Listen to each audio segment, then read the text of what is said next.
बिस्मिल्लाहिर्रहमानिर्रहीम। अस्सलाम वालेकुम नाज़रीन, आप यूट्यूब चैनल देख रहे हैं। मैं इमरान खान हूँ। दहशतगर्दी के वाक़यात में इजाफ़ा हो रहा है और अफसोसनाक वाक़यात हुए हैं खैबर पख्तूनख्वा के साउथ एरियाज़ में। एक जो पहला वाक़या है वो बन्नू से रिपोर्ट हुआ है और बन्नू छावनी पर खुदकुश हमले में पाक फ़ौज के 8 जवान शहीद हो गए हैं, जबकि जवाबी कार्रवाई में 10 दहशतगर्द मारे गए हैं।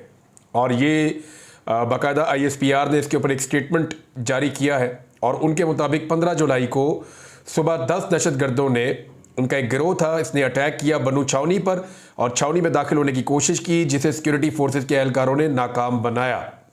8 फौजी जवान इसमें शहीद हुए हैं और उसके अलावा जो है वो तमाम दहशतगर्द 10 के 10 ये दावा किया गया है कि वो मार दिए गए हैं। एक वाक़या अभी थोड़ी देर पहले रिपोर्ट हुआ और वो डेरा इस्माइल खान से रिपोर्ट हुआ है। दहशतगर्दों का रूरल हेल्थ सेंटर पर एक हमला हुआ है और वहाँ पे 5 शहरी शहीद हुए हैं। फौरी तौर पे जवाबी कार्रवाई में 3 दहशतगर्द हलाक हो गए हैं। ये भी एक चीज़ रिपोर्ट हुई है।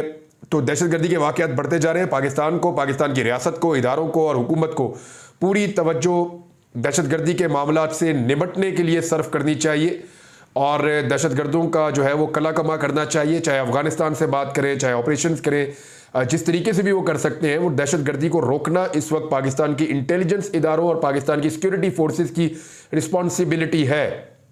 और दहशतगर्दी के वाक़यात बढ़ भी रहे हैं। यानी अभी इस वक्त पाकिस्तान की हुकूमत की तवज्जो इस बात पे नहीं है कि दहशतगर्दी बढ़ रही है। उनकी तवज्जो इस बात पे है कि अवाम की जेब के ऊपर डाका कैसे डालना है। उनकी तवज्जो इस बात के ऊपर है कि पाकिस्तान तहरीक इंसाफ पर पाबंदी कैसे लगानी है।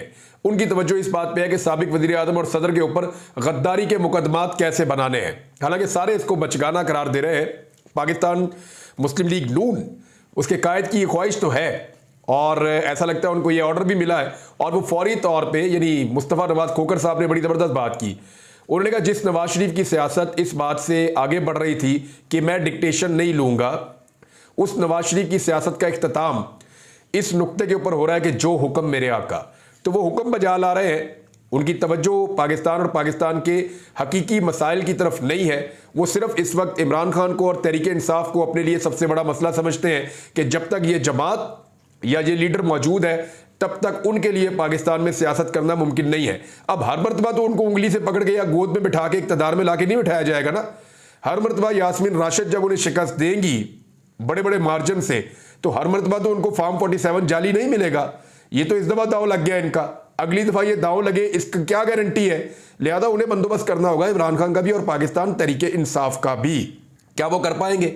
उनके अपने इत्तेहादी जो है वो नाराज है, वो गिले शिकवे कर रहे हैं कि जनाब इन्होंने हमें बताया ही नहीं, इन्होंने हमसे मशवरा ही नहीं किया और इन्होंने खुद ही फैसला कर लिया कि पाकिस्तान तहरीक इंसाफ पर पाबंदी लगाने जा रहे हैं। तो अब इसहाक डार ने स्टेटमेंट दिया, नहीं जी नहीं, अभी फैसला नहीं हुआ, अब हम पहले मुशावरत करेंगे। यानी गोंगलुओं से मट्टी झाड़ने का तरीका यह है कि बजाय इसके कि अपने बयान के ऊपर खड़े रहते, उनके अपने इंफॉर्मेशन मिनिस्टर ने बाकायदा ऑफिशियल प्रेस कॉन्फ्रेंस की और उसके अंदर कहा कि तहरीक इंसाफ पर पाबंदी लगाने भी जा रहे हैं और इमरान खान पर, आरिफ अलवी साहब पर और कासिम सूरी पर हम आर्टिकल 6 के तहत गद्दारियों का मुकदमा बनाने भी जा रहे हैं। ये दोनों चीजें इनके इंफॉर्मेशन मिनिस्टर ने कही थी और अब वजीर खारजा आते हैं और आकर कहते हैं जी ऐसा कुछ भी नहीं होने जा रहा, बल्कि अब हम मुशावरत करेंगे, क्योंकि इत्तेहादियों ने इनको आंखें दिखाई कि जनाब इतने बड़े बड़े फैसले आप खुद से ही कर रहे हैं और हम नहीं समझते कि एक पॉलिटिकल पार्टी के ऊपर पाबंदी लगनी चाहिए। कल को आप भी फंस जाएंगे, हम भी फंस जाएंगे। लेकिन इसके साथ साथ मैं एक चीज और देख रहा हूं कि पाकिस्तान तहरीक इंसाफ, ये तो आपको मानना पड़ेगा कि पाकिस्तान तहरीक इंसाफ इस मुल्क की इतनी बड़ी पॉलिटिकल पार्टी बन गई है कि सारे के सारे उसूली तौर पे ये कह रहे हैं कि इस जमात पर पाबंदी ना लगाई जाए, लेकिन सबके सब अंदर से चाहते यही है कि इस जमात से किसी तरह जान छूट जाए। वो कैसे? देखिए, सारे ये कहते हैं सियासी जमातों पर पाबंदी लगाना गलत है, लेकिन जी PTI भी तो सियासी जमात बने ना। साथ में ये भी कहते हैं कि PTI भी सियासी जमात बने, हमारे साथ बातचीत करे, हमारे साथ घुल मिल कर रहे, हमारे साथ मुलाकातें करे और जो तरीकाकार हमारा है सियासत करने का, वही तरीकाकार पाकिस्तान तहरीक इंसाफ भी अडॉप्ट करे। देखिए, एक चीज मैं आपको बताऊं, तहरीक इंसाफ के अंदर भी स्टेटस को के लोग हैं और वो स्टेटस को की तरह डील करना चाहते हैं, लेकिन तहरीक इंसाफ का जो लीडर है, जो बेसिकली फैसले करता है, वो स्टेटस को नहीं है इमरान खान। मैंने कई दफा पहले ये कहा कि इमरान खान एक्चुअली आउटसाइडर है। इमरान खान इस सिस्टम का हिस्सा नहीं है जो सिस्टम पाकिस्तान के अंदर कई दहाइयों से चलता चला आ रहा है। वो सिस्टम के बाहर का आदमी है, इसलिए सिस्टम उसको एक्सेप्ट नहीं कर पा रहा। सिस्टम उसको एक ऐसे वायरस के तौर पे देखता है जो सिस्टम को खराब कर देता है। और सिस्टम तो चल रहा है चंद खानदानों को नवाजने के लिए, सिस्टम तो चल रहा है एक खास किस्म की एलीट क्लास है और खास बड़े बड़े ओहदों पे बैठे हुए लोग हैं, उनके इक़्तिदार के एक मॉडल के ऊपर सिस्टम चल रहा है। तो इमरान खान जब आता है तो वो सिस्टम करप्ट होता है, वो सिस्टम जो है उसके अंदर प्रॉब्लम आ जाती है, वो सिस्टम चल नहीं पाता। तो इसलिए सिस्टम इमरान खान को एक्सेप्ट नहीं कर पाता। वो कहते नहीं हमारे जैसे बनो, जैसी हम पॉलिटिकल पार्टी ने वैसे बनो। तो ये वाला गिला सारे के सारे इमरान खान साहब से कर रहे हैं। ये प्रॉब्लम शुरू कब हुई और कैसे हुई, इसके ऊपर डॉन ने एक बड़ा ज़बरदस्त इदारिया लिखा था। और एक्चुअली हुकूमत को जहाँ से परेशानी शुरू हुई थी वो डॉन का एक बड़ा ज़बरदस्त इदारिया है। और वैसे भी जब जजेस ने कहा, जब 11 जजेस ने ये कहा कि पाकिस्तान तहरीक इंसाफ एक पॉलिटिकल पार्टी थी और पाकिस्तान तहरीक इंसाफ एक पॉलिटिकल पार्टी है, तो उसके बाद से खलबली मच गई हर जगह पे। जितने भी इमरान खान साहब के मुखालफीन हैं या पाकिस्तान तहरीक इंसाफ से जो लोग खाइफ हैं, उनको प्रॉब्लम हो गया कि ये तो पॉलिटिकल पार्टी वापस आ गई। और ना सिर्फ वापस आ गई बल्कि अब ये अपना झंडा लेकर कौमी असम्बली के अंदर पहुंच गई है और कौमी असम्बली के अंदर ये सबसे बड़ी पॉलिटिकल पार्टी बन गई है। बाकी सूबों में ये अपोजिशन में बैठ गई है, एक सूबे में इनकी हुकूमत भी मौजूद है। तो अब इनके साथ कैसे निपटेंगे? ये तो इमरान खान वापस रिवाइव होने जा रहा है, तो फिर फौरी तौर पे ये फैसला किया गया और इसके ऊपर काम शुरू कर दिया गया। अब इस मौके पर ये स्टेटमेंट इंफॉर्मेशन मिनिस्टर ने क्यों दिया? देखें, एक्चुअली ये दाव ये लगाते हैं, मैंने आपको कल भी ये कहा था कि ये तहरीक इंसाफ पर ना तो पाबंदी लगा सकेंगे, ना गद्दारियों के मामलात के अंदर आरिफ अलवी और इमरान खान साहब को फांसी लगा सकेंगे या कासिम सूरी को। ये दोनों काम नहीं कर पाएंगे। उसका रीजन है, ये सिर्फ इसलिए आए और इसलिए इन्होंने ये स्टेटमेंट दिए ताकि लोगों की तवज्जो हटाई जा सके। किस चीज से तवज्जो हटाई जा सके? ये देखें, इन्होंने रात को फिर डकैती मारी आम आदमी की जेब पे। ये वो शहबाज शरीफ है जिसने दावा किया था कि पेट्रोल 70 रुपए लीटर का बेचना है मैंने। ये वो शहबाज शरीफ है जिसने हुकूमत में आने से पहले, जब इमरान खान साहब की हुकूमत चल रही थी, तो दावा किया था कि इस वक्त पेट्रोल 70 रुपए लीटर बेचना चाहिए और डॉलर जो है वो 100 रुपए का होना चाहिए। लेकिन इस शहबाज शरीफ की हुकूमत आने के बाद डॉलर 300 के लगभग रहता है और पेट्रोल की कीमत के अंदर एक मरतबा फिर, यानी इस एक महीने में दूसरी मरतबा इजाफा किया गया है और बड़ा इजाफा किया गया है। यानी इस वक्त जो पेट्रोलियम मसनूआत की कीमतों में 10 रुपए लीटर तक का इजाफा किया गया और इस इजाफे के बाद जो पेट्रोल की कीमत है वो 275 रुपए से ज्यादा हो गई है और डीजल की कीमत जो है वो लगभग 284 रुपए की हो गई है। तो इस तरह इन्होंने पेट्रोलियम मसनूआत की कीमतें बढ़ा दी। आधी रात को इन्होंने डाका डाला, 15 दिन तक अब ये कीमतें लागू रहेंगी। इन चीजों से तवज्जो उठाने के लिए कुछ और करते हैं। देखिए दाव कैसा लगाते हैं। एक दिन पेट्रोल की कीमत बढ़ती है, अगले दिन बिजली की कीमत बढ़ती है, उससे अगले दिन आटे की कीमत बढ़ती है, उससे अगले दिन चीनी की कीमत बढ़ती है, उससे अगले दिन जो है वो दाल चावल और खाने वाली चीजों की कीमत बढ़ती है और अगले दिन जो है वो दवाइयां महंगी हो जाती हैं। इस तरह एक हफ्ता पूरा आता है और फिर अगले दिन फिर जो है वो कोई और कीमत बढ़ जाती है। यानी इन्होंने 15 दिन का शेड्यूल दिया हुआ है कि हर 15 दिन के अंदर अंदर अवाम को हर तरह का टीका इन्होंने लगाना है। रोजाना एक नया बजट आ रहा है। ये एक्चुअली दाव लगा रहे हैं, हर चीज पाकिस्तान में इन्होंने महंगी कर दी, आम आदमी की जिंदगी अजीरन कर दी है इन्होंने। सिर्फ अगर कोई चीज सस्ती रखी है तो वो इंसान की जान है। इंसानी जान की कोई कीमत नहीं है, बाकी हर चीज की कीमत है। इंसान की इज्जत की कोई कीमत नहीं है, बाकी हर चीज की कीमत है। यहाँ पे खवातीन को उठा के रगड़ा दे रहे हैं। वो सनम जावेद, वो तो शुक्र है इस्लामाबाद में आ गई। इस्लामाबाद में अदालत मौजूद थी, हाई कोर्ट। तो इस्लामाबाद हाई कोर्ट में chief justice Islamabad high court छुट्टी पे थे, इसलिए केस दूसरे जज साहब के पास चला गया, गुल हसन औरंगजेब साहब, और उन्होंने उनको रिहाई आजादी दे दी। तो एक खातून को इंसाफ मिला। फिलहाल वो केपी हाउस में उनको वजीर आला खैबर पख्तूनख्वा ने गेस्ट के तौर पर रखा है। लेकिन मामला यह है कि उनको तो आजादी मिल गई, बाकियों का क्या बनेगा? आलिया हमजा अभी तक जेल के अंदर बंद है और वो नाकर्दा गुनाहों की सजा काट रही। पाकिस्तान तहरीक इंसाफ का मानना है कि वो तो बेदरद खातून है, वो तो ऐसी चीजें करती भी नहीं है। यास्मीन राशिद साहिबा, जिनकी वीडियो मौजूद है, वो चिल्ला रही है, लोगों को रोक रही हैं कि वायलेंट नहीं होना। वो यास्मीन राशिद साहिबा कैंसर की पेशेंट है, 70 साल से ज्यादा उनकी उम्र है। बहादुरी के साथ वो जेल काट रही हैं। जुल्म की उनके ऊपर इंतहा कर दी गई है। ये वही खातून है जिन्होंने नवाज शरीफ पर तरस खाकर उनका बेहतरीन इलाज पंजाब के अस्पतालों में कराया था। जो फैसिलिटी चाहिए थी इन्होंने नवाज शरीफ को वो फैसिलिटी दी थी, यास्मीन राशिद साहिबा। लेकिन अब देखिए उनके साथ क्या हो रहा है, कितना जुल्म हो रहा है।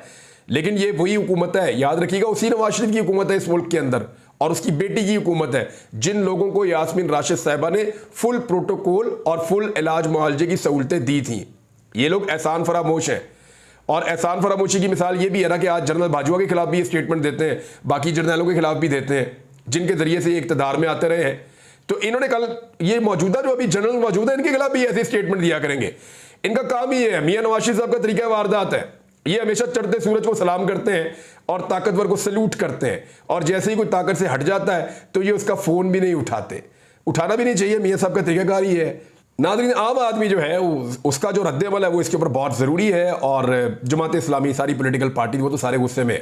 पीटीआई ने भी इसको मुस्तरद किया कि पेट्रोलियम मसनूआत की कीमतें बढ़ा के आम आदमी की जेब पे डाका डाला गया है। ताजरों ने भी इसको मुस्तरद कर दिया है कि ये कीमतें बढ़ाना बहुत ज़्यादती है। लेकिन अवाम क्या कह रहे हैं? अवाम के सब्र का पैमाना लबरेज हो गया। शहरी ARY न्यूज़ ने इसके ऊपर लोगों से राय ली थी और भी कुछ चैनल्स ने ली है। तो लोगों का ये कहना है कि अब हुकूमत से कोई अच्छे की उम्मीद नहीं है, हम IMF के गुलाम बनकर रह गए हैं। और एक्चुअली ये हुआ है। मौजूदा हुकूमत ने हुकूमत लेने के बदले, अपने केस माफ़ करवाने के बदले, जेलों से निकलकर इक़्तिदार के ऐवानों में बैठने के बदले, अपने मुखालिफिन को दबाने और उनके ऊपर जुल्म और बर्बरियत करवाने के बदले में हर वो काम करने का तहैया कर लिया है या हर वो काम करने की हामी भर ली है जिससे पाकिस्तान की आवाम को तकलीफ और दुख पहुंचे। यानी IMF के कहने के ऊपर ये लगातार अपने मुंह से कह रहे हैं कि हमने, IMF ने हमारा बजट बनाया, अपने मुंह से कह रहे हैं, अपने मुंह से कह रहे हैं कि हमने IMF के कहने के ऊपर जालिमाना टैक्सेस लगा दिए हैं, अपने मुंह से कह रहे हैं कि हमने बिजली की कीमतें जो 3 गुना 4 गुना बढ़ा दी है, ये हमने IMF के कहने के ऊपर बढ़ाई है। अपने मुंह से कह रहे हैं कि IMF कहती है तो हम पेट्रोल की कीमत बढ़ाते हैं। तो मुल्की IMF को एक्चुअली गिरवी दे दिया है और इन्होंने गुलाम बनकर गुलामी कबूल की IMF की और पूरे पाकिस्तान को गुलामी में धकेल दिया है। नाज़रीन, इससे पहले कि मैं एडहॉक जजेस के मामले पे जाऊं, इमरान खान साहब के बारे में कल एक ट्वीट किया एक वकील साहब ने, और उन्होंने ये फरमाया कि बड़े अच्छे वकील हैं, लेकिन उन्होंने कहा कि इमरान खान साहब से मोबाइल फ़ोन छीना गया था और वो बहुत कमज़ोर बोल रहे थे या वो दुख में बोल रहे थे। तो मैंने मल्टीपल लोगों से बात की इस बारे में और सब ने इस बात की तस्दीक की कि इमरान खान साहब से किसी ने मोबाइल फ़ोन नहीं छीना। और दूसरा, सब ने मुझे ये बताया कि इमरान खान ने बड़ी बहादुरी से, दिलेरी से अपना मौक़िफ़ बड़ी बुलंद आवाज़ में और बड़े जोश के साथ पेश किया है दहशतगर्दी की अदालत में। लेकिन इसके बावजूद उनको 10 दिन का रिमांड मिल गया है। अब देखते हैं कि ये कहाँ चैलेंज होगा, हाई कोर्ट में जाएगा मामला, फिर क्या बनेगा, आगे आगे चीज़ें चलेंगी तो पता चलेगा। लेकिन हाई कोर्ट में चीफ जस्टिस तब्दील हो गई है, नई चीफ जस्टिस मौजूद है, तो उनके ऊपर एक बहुत बड़ा एक लोगों की नज़र है कि वो इंसाफ की फराहमी कैसे करती हैं। क्योंकि इमरान खान के बकौल उनके बहुत सारे सवालात हैं जो उन्होंने उठाए 9 मई को लेकर, और उनके जवाब अभी तक मौजूद नहीं है। और पाकिस्तान तहरीक इंसाफ उन्हीं सवालों की बुनियाद के ऊपर 9 मई के सारे मामले को एक अलग नज़र से देखती है। वो वैसे नहीं देखना चाहती जैसे मौजूदा हुकूमत देख रही है। एक चीज़ और है, मैं आपके साथ शेयर करता हूं कि एडहॉक जजेस का एक्चुअली मामला है क्या। देखिए, इस वक्त सुप्रीम कोर्ट ऑफ पाकिस्तान में 17 जजेस हैं। 17 में से 3 नए आए और 13 जजेस ने फुल कोर्ट ने फैसला दिया पाकिस्तान तहरीक इंसाफ के हक में। और जो नए जजेस आए हैं उनकी भी शोहरत के बारे में सबको पता है। तो एक दो चीज़ें बड़ी क्लियर हैं कि काजी फायज ईसा साहब इस वक्त इस अदालत के अंदर अकलियत में है। फुल कोर्ट जब भी बैठेगी या कोई बड़ा केस आएगा, काजी फायज ईसा साहब अकलियत में रहेंगे। मखसूस नशिस्तें अगर मौजूदा हुकूमत को नहीं मिलती तो इस सूरत में काजी फायज ईसा साहब की एक्सटेंशन नहीं हो सकती। अगर काजी फायज ईसा साहब को एक्सटेंशन ना मिली और वो अपने टाइम पे रिटायर्ड हो गए, 100 दिन रह गए हैं गालिबन, 3 महीने के बाद अगर काजी फायज ईसा साहब अक्टूबर में रिटायर हो गए, तो फिर याद रखिएगा अक्टूबर और नवंबर में जो अदलिया है उसके अंदर और बहुत ज़्यादा क्लैरिटी आ जाएगी इंसाफ देने के मामलात में, और रुकावटें सारी दूर हो जाएंगी। और फिर ट्रिब्यूनल्स जब फैसले करेंगे तो वो पाकिस्तान तहरीक इंसाफ की जीती हुई सीटें उनको वापस मिलना शुरू हो जाएंगी। लगभग 50 से ज़्यादा सीटें तो कौमी असम्बली की ऐसी हैं जिनके ऊपर लगता है कि बहुत क्लैरिटी के साथ फौरन पाकिस्तान तहरीक इंसाफ को वापस मिल जाएगी। ख्वाजा आसिफ ने भी इस खदशे का इजहार किया एक जगह पे बात करते हुए। वो प्रेस टॉक कर रहे थे, उन्होंने कहा जी देखिए अक्टूबर नवंबर में पूरा मंसूबा है और ये 8 फरवरी का इलेक्शन जो है इसके ऊपर अटैक हो जाएगा। तो ख्वाजा आसिफ साहब 8 फरवरी के इलेक्शन के ऊपर जो अटैक हुआ था ना, वो 9 फरवरी को हुआ था, जब रेहाना डार की जीत को हार में तब्दील किया गया था और आपको जाली फार्म 47 थमा दिया गया था, नवाज शरीफ को जाली फार्म 47 थमा दिया गया था। इस्लामाबाद, रावलपिंडी, पूरा पंजाब, हर जगह पे जाली फार्म 47 के ऊपर MQM पीपल्स पार्टी और सबसे ज़्यादा नून लीग को सीटें मिली थी। तो 9 फरवरी को एक्चुअली 8 फरवरी के इलेक्शन के ऊपर अटैक हो गया था। अब तो वो बेचारे सारे लोग अदालतों से और ट्रिब्यूनल से इंसाफ मांग रहे हैं और उसके रास्ते के अंदर स्टे आ रहे हैं, और वो स्टे जो है वो काजी साहब की अदालत से मिल रहे हैं। तो अगर काजी साहब रिटायर हो जाते हैं, काजी साहब चले जाते हैं, तो ऐसी सूरत में होगा क्या? ऐसी सूरत में यह होगा कि फिर इंसाफ मिलना शुरू हो जाएगा और ये हुकूमत चली जाएगी दिसंबर तक। लिहाजा हुकूमत को अगर अपने आप को बचाना है तो काजी फायज ईसा साहब को एक्सटेंशन हर हाल में देनी पड़ेगी। लेकिन क्या वो एक्सटेंशन दे पाएंगे काजी फायज ईसा साहब को? उसके लिए मखसूस नशिस्तें चाहिए या उसके लिए मजीद हमायत चाहिए सुप्रीम कोर्ट ऑफ पाकिस्तान में। अब मजीद हमायत के लिए क्या किया, ये एक फैसला है, मैं आपके सामने रख देता हूं। और फैसला है एडहॉक जजेस लगाने का। 19 जुलाई को सुप्रीम कोर्ट में जुडिशल कमीशन का इजलास तलब किया गया है और उसमें एडहॉक जजेस की तकरीरी की जाएगी। अच्छा, तकरीरी के लिए जो 4 नाम तजवीज़ किए हैं वो चीफ जस्टिस ने तजवीज़ किए हैं। इनमें जस्टिस रिटायर मुशीर आलम और जस्टिस रिटायर मकबूल बाकर, जस्टिस रिटायर्ड मजर आलम मियाँ खेल और जस्टिस रिटायर्ड तारिक मसूद, इनके नाम शामिल है। अब ये जो 4 जज साहिबान जो रिटायर हो चुके, इनको सुप्रीम कोर्ट ऑफ पाकिस्तान में लाकर बिठाया जाएगा और वजह यह बताई जा रही है ताकि केसेस जो है वो जल्दी जल्दी हल हो और केसेस खत्म हो जल्दी जल्दी। लेकिन मैं हैरान हो रहा हूं कि कुछ जजेस और भी हैं जिनके नाम मौजूद हैं, उनको नहीं बुलाया गया। ये वो जजेस हैं जो इंसाफ और कानून के मुताबिक चल रहे थे। ये 4 जजेस हैं, देखें इनके बारे में 1-2 चीजें तो बड़ी क्लियर है। इन जजेस ने हमेशा पाकिस्तान तहरीक इंसाफ के खिलाफ फैसले दिए हैं। इन जजेस ने हमेशा PMLN के हक में फैसले दिए हैं। यानी ये वो जजेस हैं जो मौजूदा हुकूमत की आंख के तारे हुआ करते थे और रिटायर हो गए हैं। अब इनके जाने के बाद इनकी याद आई और इनको वापस लाया जा रहा है। अब उसके लिए कानून में एक गुंजाइश मौजूद है, लेकिन क्या इनकी जरूरत है और अभी इनकी जरूरत क्यों है? तो 2 जजेस ने तो इनकार कर दिया, जिनमें से एक जज है जस्टिस मुशीर आलम, उन्होंने कहा जी मैं तो नहीं आ रहा। जस्टिस मकबूल बाकर साहब ने भी मुबैना तौर पे इनकार कर दिया है। बाकी रह गए 2 जजेस, जस्टिस रिटायर मदर आलम मियाँ खेल और जस्टिस रिटायर तारिक मसूद साहब। और इन जजेस ने भी पाकिस्तान तहरीक इंसाफ के खिलाफ फैसले दिए हुए हैं। तो अब तहरीक इंसाफ ये डिमांड कर रही है या वकला को इसके लिए आवाज उठानी चाहिए कि क्या ये इंसाफ का कत्ल नहीं होने जा रहा? क्या रिटायर्ड जजेस को लाकर काजी फायज ईसा साहब अपनी अकलियत को अक्सरियत में बदलने की कोशिश नहीं कर रहे?